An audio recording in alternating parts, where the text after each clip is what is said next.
I'm going to answer the question for you of how to cut up a whole oxtail. Wait a minute, did I say oxtail? This isn't from an ox, this is from a male steer. Okay?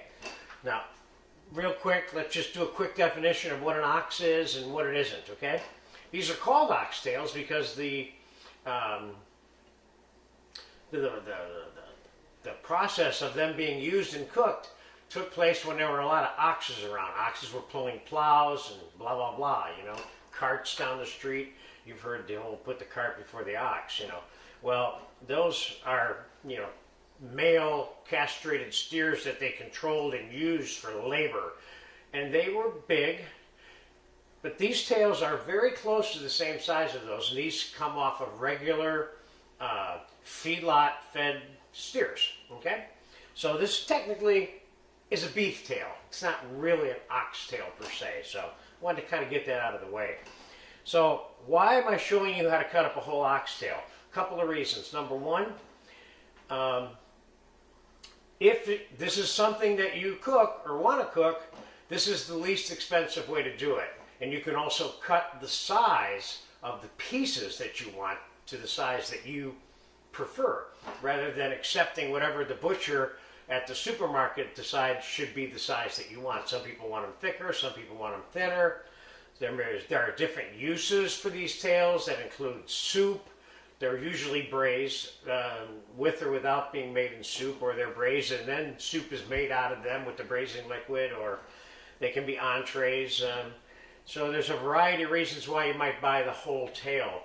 And this is how they normally come, and then someone charges you to cut them up. So this lesson is about you knowing how to cut it up yourself, if you're inclined to do so.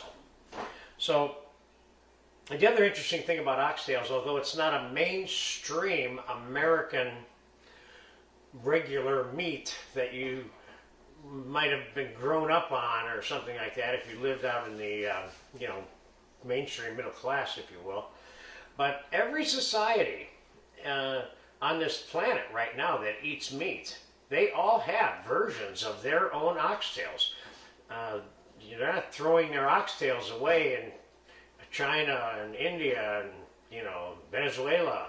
So everybody has some version of different recipes for this, and that's another good reason why, especially if you're an explorer of ethnic cooking.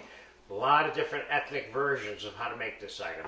So let's get right down to the cutting of this. So this is a 3.5 pound oxtail, by the way. It has joints in it. And what we're going to do basically is cut in between the joints. And I'll give you a good example right down here at the very bottom. See, I went through a joint. Now that piece, of course, doesn't have that much meat on it. This is the better piece that has the most meat on it. That's another reason why you could buy your own, so you can get the ones that you want to use for the meat and maybe use this stuff for soup. Okay?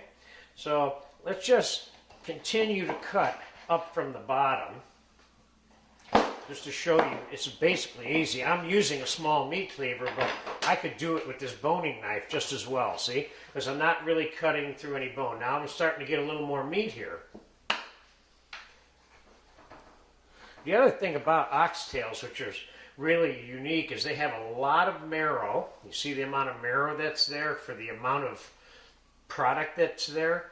A lot of gelatin and a lot of marrow, which means it has a lot of flavorful, natural viscosity to the braising liquid. All right, I'm going to keep cutting here.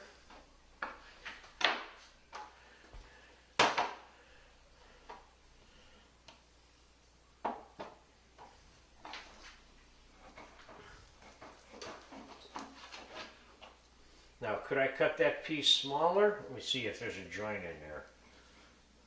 No, that's as small as I could cut that piece.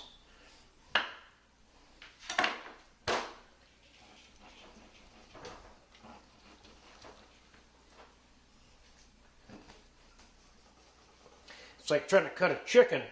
In a way, you got to get right in between where there's no bone. There we go. Now we're starting to get some more meat. Let's switch knives and try some of this with a French knife. Let's go to this. Let's go to the big end for a second. Let's see how this works. Look at that, right through. There's your, that's probably your average size for main dish kind of preparations.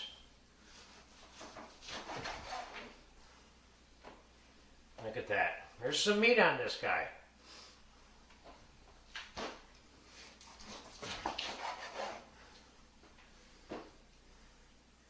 I think we can go with just like that. I could cut this more, but I don't want to.